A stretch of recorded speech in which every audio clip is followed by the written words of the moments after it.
Thanks so much, everyone. Our next presenters would be from down the hall or the next desk over to me if we weren't all working from home these days.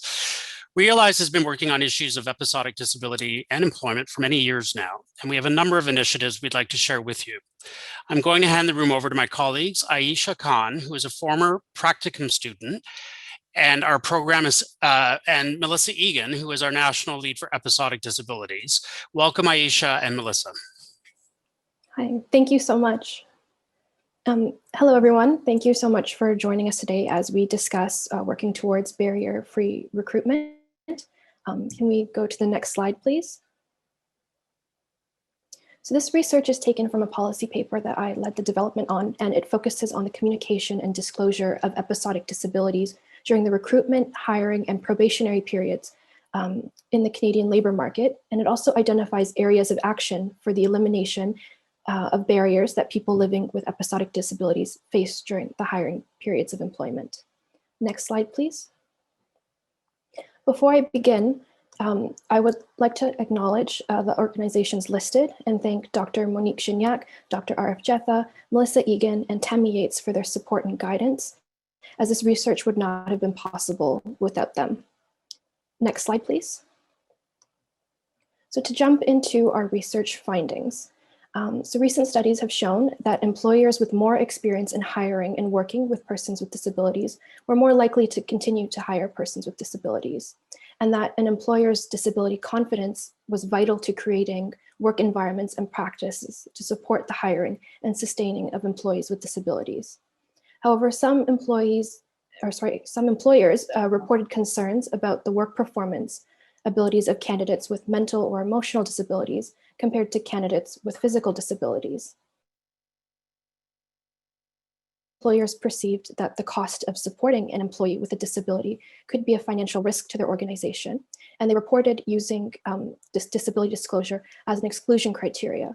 However, for people with episodic disabilities, commonly requested accommodations, including flexible work time, may not require any additional cost to the organization.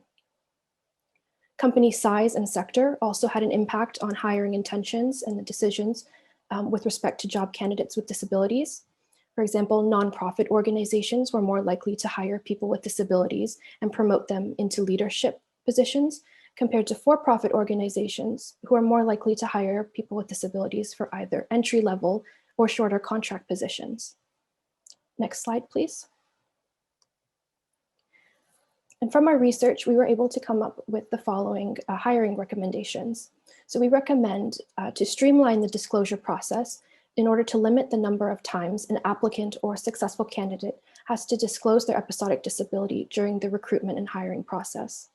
We also recommend to enhance ways to protect the privacy of a potential new worker's health information to ensure that it's not used to discriminate against individuals living with an episodic disability during the hiring process. Next slide, please.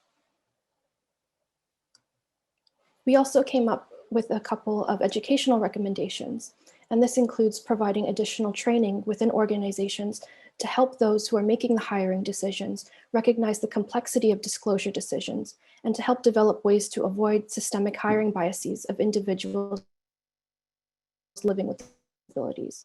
We also recommend educate individuals within organizations who undertake hiring decisions to better understand the episodic nature of many disabilities, that people living with disabilities may need accommodations at some times and not others, and that not disclosing a disability may reflect an absence of need rather than a desire to hide or misrepresent abilities. Next slide, please. So in order to promote social inclusion and reduce the fear and stigma that is associated with disclosure, employers, organizations, and governing bodies must establish policies and procedures to support workers living with episodic conditions and the disclosure decisions that they make at all stages of the hiring process, including recruitment and probationary periods. Employees and job seekers with disabilities who choose to discuss their disability and accommodation needs to employers and recruiters should be able to do so without the fear of stigma or discrimination. Choosing to communicate about an episodic disability may mean that individuals are able to access workplace supports to help sustain their employment. However, some people with episodic disabilities sometimes fear stigma, social exclusion, or even discrimination, which could result from their disclosure. They may also choose not to disclose because they're not experiencing any limitations and that their conditions are well managed with treatment, or they feel by not sharing, they don't have to worry about what other employees think about them. It's important for us to acknowledge that these barriers are not just physical, but also invisible, and that not everybody with a disability has to disclose their condition. Disability disclosure is a personal decision based on personal needs. Next slide, please. So thank you very much for your time. And if you're interested in reading the full policy paper, it is available on the Realize website. And if you have any questions, please reach out to me via email, and I'm more than happy to discuss research, recommendations, and resources regarding the communication of episodic disabilities. Thank you. Thanks so much, Aisha. It was really great to hear from you. It was a pleasure to work with you last summer, and thank you very much for the amazing effort that you put into this document. It was really, really great. So today I get to tell you a little bit about the stuff that Realize has been doing for the last year or so. To start off with, recently, next slide, sorry, Jacob. Recently, we completed a survey. It was done in the fall of last year, so disseminated and analyzed in a COVID-19 context, which can present a few challenges for sure. But what we were really looking for was to get a sense of what human resources professionals understood about episodic disabilities and how they were providing accommodations in the context of work. The survey responses really demonstrated that there is a pressing absence of a common body of working professional knowledge on workplace episodic disabilities among HR professionals.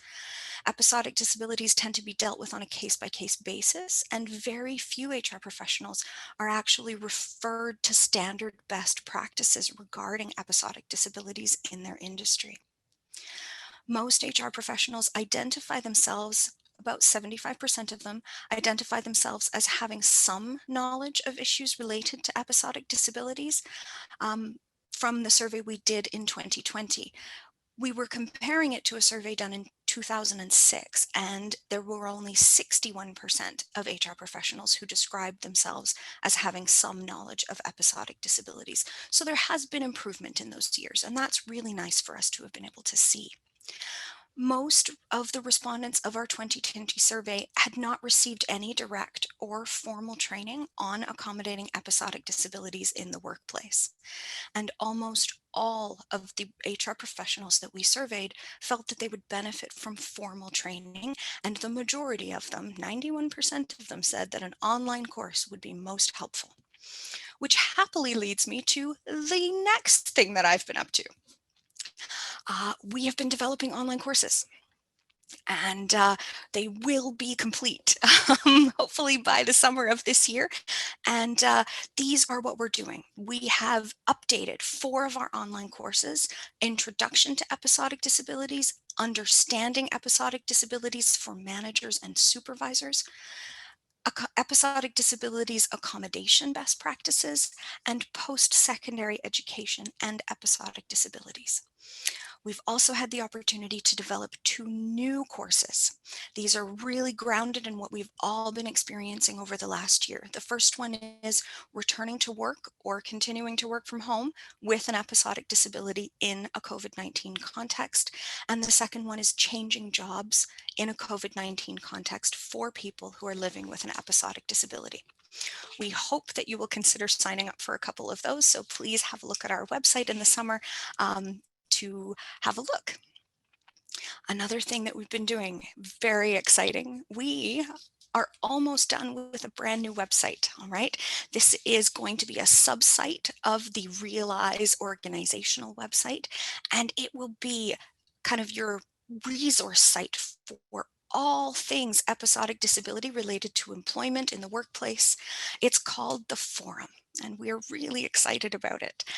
These are some screenshots. This is just one. The second one is on the next page.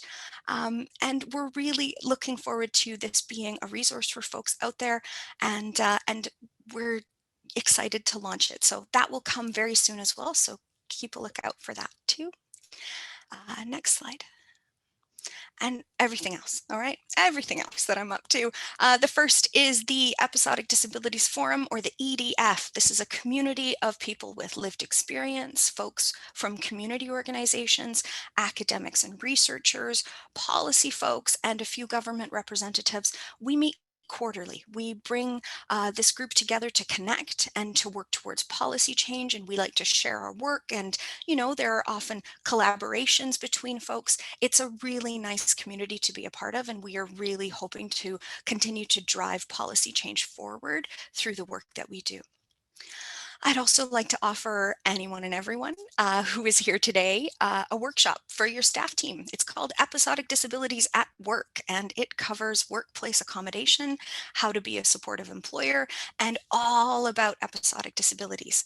It can be delivered online. It's a 2-hour session and does include a guest who can speak to their experience of living with an episodic disability and working. So if you'd like to do that, please connect with me. Next slide. There's more. Two more things, David, I'm almost there. We have been doing a really exciting webinar series over the last almost year.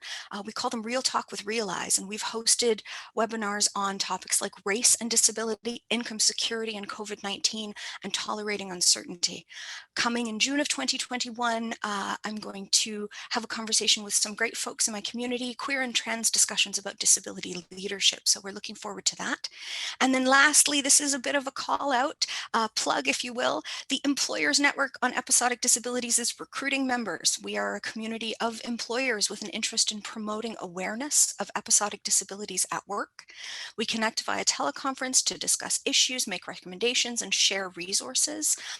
It also provides those employers an opportunity to get to know Realize as a resource and an organization. So please contact me to become a member. And last slide. Thanks.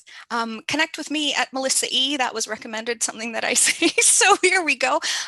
Please get in touch via email if you need to at all. I would love to meet you. And I hope that you choose to join some of our communities and take our online courses. Thanks so much. Bye, folks. I'm not sure. Thanks so much. Thanks so much, Melissa. I'm so sorry. I didn't mean to pop up on the screen there and rush you along. I can't help feeling like that guy at the Oscars that starts playing the music to get someone off a stage. So that's not my intention. Thanks to you and Aisha for your amazing presentations. We appreciate that.